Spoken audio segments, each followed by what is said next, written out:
Amigos, muy buenas noches. Vamos a conversar en unos minutos con la congresista de Fuerza Popular, Milagros Salazar, que ya nos acompaña en el estudio, pero antes vamos a trasladarnos de inmediato a Paracas, donde se inició pues la CADE de este año, y uno de los expositores, uno de quienes ha tenido además, se ha podido pues los medios rebotar sus declaraciones, es el Contralor General de la República, el Contralor General de la República, Nelson Schack, con quien tenemos, como les decía, contacto a esta hora. Contralor, muy buenas noches, gracias por acompañarnos a la distancia. ¿Cómo corren esas Paracas? Buenas noches.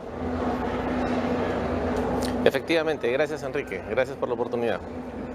Contralor, a ver, lo que entendemos es que su exposición se ha basado mucho en los avances del control concurrente. Cuando hablamos del control concurrente es que se pueda acompañar, que la Contraloría, los organismos de control puedan acompañar el desarrollo de los proyectos, digamos, en paralelo, para no esperar pues a encontrar irregularidades en un futuro. ¿Cómo ha avanzado este sistema y cuánto podría cambiar, digamos, la lucha contra la corrupción en el Perú si realmente podemos implementarlo a gran escala? Sí, efectivamente, tal como tú mencionas, este nuevo modelo de control gubernamental lo que hace es acompañar de manera sistemática con un equipo multidisciplinario de manera oportuna en cada una de las principales etapas o hitos del proceso de construcción o de realización de un proyecto, por ejemplo, de una obra, ¿no? Y lo que hacemos es, a diferencia del control posterior, que siempre llega muchas veces tarde y llega después, en donde ya no se puede resolver los problemas, o sea, digamos, la obra ya está mal hecha y ya robaron en esa obra, la lógica de una intervención concurrente que permita una intervención sistemática, un acompañamiento, que permita alertar en cada uno de los hitos de control al ejecutor, al funcionario público, de lo que está haciendo bien o de lo que está haciendo mal, sobre todo de esto último, para que pueda tomar las medidas correctivas y lo pueda arreglar, lo pueda solucionar. En ese sentido, la Contraloría lo que quiere es que las obras se hagan y no intervenir en la gestión, no dificultarla, sino que más bien hay un proceso de acompañamiento y de asesoramiento, como si fuéramos un asesor externo objetivo que mira lo que se está haciendo en la ejecución de, por ejemplo, una obra, y fortalecemos el control social porque alertamos tanto al ejecutor como a toda la sociedad a través de la publicidad de estos informes respecto de lo que está ocurriendo. Y actualmente está dando muy buenos resultados en el proceso de reconstrucción con cambios. De hecho, de manera singular y hasta cierto punto anecdótica, los funcionarios públicos en la zona norte del Perú piden que vaya a la Contraloría para desplegar el modelo de control concurrente. En ese sentido, los beneficios se traducen incluso de manera cuantitativa. De hecho, por ejemplo, tenemos una serie de estudios vinculados a la cuantificación de, por ejemplo, hicimos un testeo de este modelo entre septiembre del año pasado y el mes de febrero de este año. Intervenimos en 40 proyectos de la reconstrucción con cambios y en solo penalidades que se han tenido que pagar a raíz de los informes de control concurrente, porque ya no pueden negociar las penalidades contractuales como a veces los malos funcionarios lo hacían. Y si además en sobrevaloraciones que han sido pagadas, incluso han tenido que ser devueltas por las inconsistencias en los procesos técnicos de su valoración, en esos solamente dos aspectos hemos ahorrado al Estado, luego de haber invertido 5 millones de soles en el despliegue operacional, más de 60 millones de soles. Pero no queda ahí.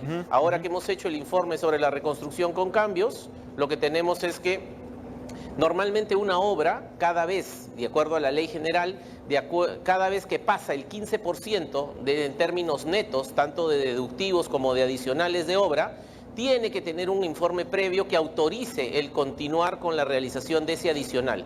Es por eso que muchas veces las obras no llegan al 15%, se quedan en 14.9%, justamente para no entrar al sistema de control gubernamental. En el caso de la reconstrucción con cambios, en las obras que hemos visitado, esos adicionales de obra apenas llegan al 2%. Es decir, por todos lados en general el modelo de control concurrente es parte de la solución, no es toda la solución en la lucha contra la corrupción. No cabe ninguna duda que la sanción es fundamental, pero solo sancionar es también bastante insuficiente. Necesitamos prevenir y este es un modelo que previene la inconducta funcional y la corrupción, evita que suceda. Siempre en toda política pública prevenir es mejor que curar. y en el control no tiene por qué ser distinto, ¿no? Usted ha dicho que muchos funcionarios se dan Entonces, cuenta... cuando esto Sí. Entonces, cuando este modelo, y hemos enviado al Congreso de la República un proyecto de ley que, entre otras cosas, permite expandir este modelo ya no solo a la reconstrucción con cambios, sino a todas las obras a nivel nacional. Incluso hemos dado un paso más allá, dado el proceso de fortalecimiento de las capacidades que está teniendo el Sistema Nacional de Control, con la absorción de todas las oficinas de control institucional a nivel de toda la República. Ya hemos empezado con los gobiernos locales provinciales, con los gobiernos regionales, con los gobiernos distritales más grandes. Entonces, lo que estamos haciendo es pedir ya la autorización legal para poder desplegar este modelo de control concurrente ya no solo en las grandes obras, sino de la reconstrucción con cambios, sino en todas las obras a nivel nacional de cierta escala. Y además, también en el caso de los bienes y servicios, porque muchas veces se hacen grandes contrataciones, pensemos por ejemplo en el caso de los medicamentos, que involucran miles de millones de soles, y así como este modelo de control concurrente previene la inconducta funcional y la corrupción en las obras, tenemos pensado que podemos hacer lo mismo en el caso de la contratación de bienes y servicios de gran escala.